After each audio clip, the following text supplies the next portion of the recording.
Good morning, children. Welcome back to the social session. Children, in the earlier class, we started a new topic, Vijayanagara Empire. And I tried to introduce you the famous kings of Vijayanagara and the different travelers visited this Vijayanagara Empire and who are the founders of this Vijayanagara Empire we tried to understand. And now today we shall read about the city of Vijayanagara. This city of Vijayanagara is actually built on the bank of the river Tungabhadra and next to the ancient temples of Sri Virupaksha and Pampa Devi. You know, Virupaksha is nothing but Lord Shiva is called as Sri Virupaksha. These two temples were present on the bank of the river. And when Abdul Razak, one of the traveler, Nicola Conti, Domingo Pace, these all were the people, travelers who visited the Vijayanagara Empire in different period. So Abdul Razak says that the city had 7 rings of fortification. What do you mean by fortification, children? Fortification. 7 rings of fortification, it seems. That means this is a ring, okay.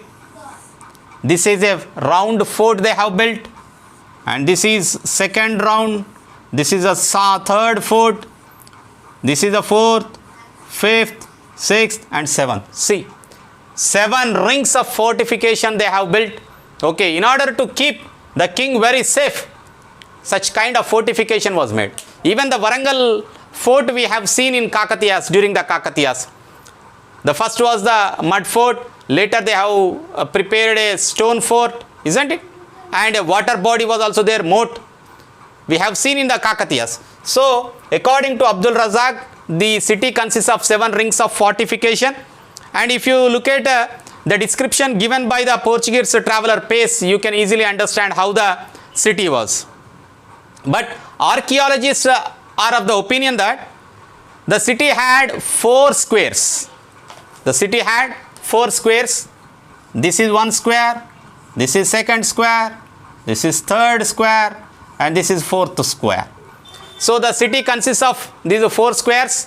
The first square is a place where rocky hills are present.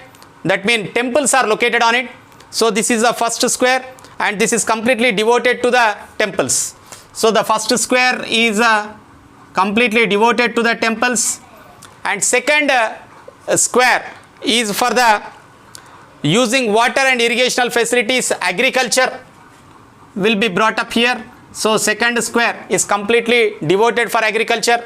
Third square is for the royal palaces and the nobles, royal palaces. The king resides in this third square, and fourth square is for the ordinary people. All other professional people, ordinary people, and all town folk will be residing in this fourth square. This is how the archaeologists tried to describe about the Vijayanagara Empire. And each area was separated with a kind of wall or a partition. Each square is completely divided from the other so that there will be security always available. So this is how the Vijayanagara city looks like. The first square is devoted for temples. Second square is dedicated for agriculture. Third square is for royal palaces. Fourth one is for ordinary people. If you look at the armies and military leaders present during the period of Vijayanagara, you would have read about great wars being fought today. But there are many powerful armies which were fought during their period. They had a powerful army. Vijayanagara Empire has a powerful army. They invested a lot of money in building their military power. They imported a large number of horses from Arabia region as well as from the Iran. Powerful horses were brought which came in ships to their western port. Even their kingdom extends until the western coast. So to the western port, whatever the ships have come from those ships, they tried to get the cavalry. Cavalry is nothing but the soldiers on the horses are called as cavalry. So these horses, fine breed horses, were brought from the Arabia and even from the Portugal. And During the period of Devaraya II, they started recruiting even the Muslim fighters also.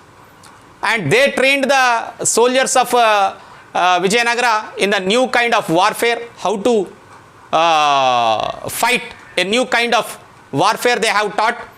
And he also permitted the construction of mosques in the village, in the city, in the kingdom. And most of these Muslim soldiers were present, were garrisoned in these mosques only. In those days, guns and cannons. You know what is a cannon, children? Guns and cannons. I think you know guns, but you don't know cannons. Have you seen the film Bahubali? Bahubali. A big ball will be thrown. Okay, that's a cannon. That's a cannon. It's a fire bomb, okay, like a cracker. So these fire bombs of cannons were introduced during that time. Vijayanagara kings started using these guns and cannons, and they had a powerful army. The combination of firearms and cavalry. Cavalry. What is cavalry, children? Cavalry means, just now I told you, what is cavalry? The soldiers on horses is called as cavalry. The soldiers on elephants is called as elephantry. And army also consists of infantry. Cavalry, elephantry and infantry. These all three will be present in the army. Okay, of course, the present army consists of the air force, isn't it? The present armed forces consists of army, navy and air force. But in those days, cavalry on horses, elephantry on elephants and infantry on the foot. These three kind of soldiers were present. So the combination of horse riders made them one of the most powerful armies in India. And if you look at who used to administer the entire kingdom, because they had a very large kingdom, the king alone cannot take care of the entire kingdom. As in the case of Kakatiyas, we have Nayankara system. With the help of the Nayakas and with the help of the subordinate kings, Samantas, they ruled the kingdom. Whereas in the period of Vijayanagara, during the kingdom of Vijayanagara, captains were there. Captains of the troops were there, and they are called as Amaranayakas. This Amaranayaka system was in practice. Amaranayaka, or they are called as captains. According to the Domingo Pace description, they are the captains of the troops. They are the captains of the troops. But the system they followed is called as a Amaranayaka system.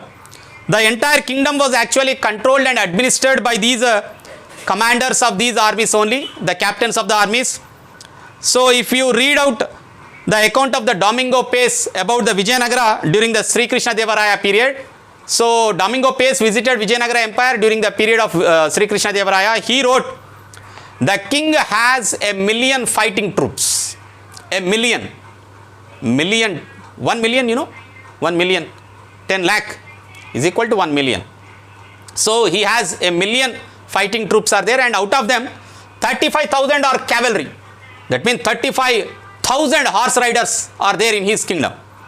And they were ready to be dispatched at any point of time. If there is any rebel, if there is any war, they were ready to be dispatched. The captains of these troops are also the nobles of his kingdom. They used to collect the revenue, and these captains, there are also the captains among them who have a revenue of about 1 million gold coins. 1 million gold coins of revenue they have to collect, and out of them they have to maintain the troops, and a little has to be, and remaining part should be remitted to the king. The same like Nayankara system. But this system is called as Amaranayaka system. And even there are Nayakas, Amaranayakas who has 500,000 gold coins of revenue, 200,000 collection of revenue, 100,000 in the sense 1 lakh, 200,000 in the sense 2 lakh, okay, 500,000 in the sense 5 lakh, okay. So they have nearly 1 million gold coins of revenue from the Amaranayakas. And apart from that, he has to maintain a stipulated amount of army. cavalry, that is horses, and as well as elephants they have to maintain. Whenever the king asks them to come for help, they should be ready and they should get dispatched. So besides maintaining these troops, each captain has to make his annual payment also to the king. That is what the Domingo Pace has written in his notes. So these troops are supplied by the captains whenever the king require the troops. These troops will be supplied by these captains, and apart from that, the king on his own has certain troops for whom he pays them. The troops which are under the captains will be paid by these Amaranayakas, by the captain itself, but there are the troops which are originally taken care by the king. The king pays for them. The captains mentioned here are nothing but the Amaranayakas. These Nayakas held Amara, a revenue assignment. For that reason we call them as Amaranayaka. And they were given the charge of some villages. Amarami is nothing but some 20-30 villages put together is called as Amara. And this Amara is a revenue assignment given to the Nayaka. For that reason the system we called it as a Amaranayaka system. They had an obligation to maintain a certain number of troops for keeping the revenue of such assignments. They also administered the areas under their control. They even had judicial powers too. The powers to judge the criminals and to give punishments. That is a judicial power. See, generally in the villages, police and the court will not work, isn't it? Whoever the elderly people are there, they sit together, they listen to the dispute, and then and there they even give the verdict, judgment also. So such kind of judicial powers also lies with these Nayakas in order to settle down the small disputes. If these Amaras, if these Nayakas unable to solve the problem, then that will be taken to the king. This was quite a similar system of the Delhi Sultanate, whose nobles or armies, amirs, were given similar revenue assignments called as Ikta. And during it is a similar period, the same time, there the Ikta system is there in Delhi Sultanate, Amaranayaka system is there here in Vijayanagara Empire. So most of the Amaranayakas were Telugu warriors, okay, they are from the Telugu, even though it is established in Karnataka, but most of the Amaranayakas were the Telugu warriors. Warriors means the fighters, chiefs. They recruited their soldiers usually from among their own villagers or the kinsmen. Kinsmen in the sense, my offsprings, my children, okay, and their children. They usually recruit from their families only, and they trained them. These armies were loyal to the Nayaka rather than to the king, because Nayaka usually paid them. For that reason they were very loyal to the Nayaka rather than to the king. And many powerful Nayakas like Salwa Narsimha or Narsanayaka. Actually Narasanayaka is a Nayaka under the Vijayanagara Empire, but later he became Salwa Narsimha Raya and he became the king. He revolted against the king and he occupied the chair at times, and he could even challenge the king and became the king of the Vijayanagara. In fact, some of them were so powerful that when king was weak, they had overthrown them and brought the throne under their control, power under their control in their own hands, and themselves they became kings. So this is how the Amaranayaka system was followed under the Vijayanagara Empire. And we will compare the Cholas, councils, the Kakatiyas, Nayankaras, and the present Vijayanagara Empire's Amaranayaka system in our next class. Thank you, children.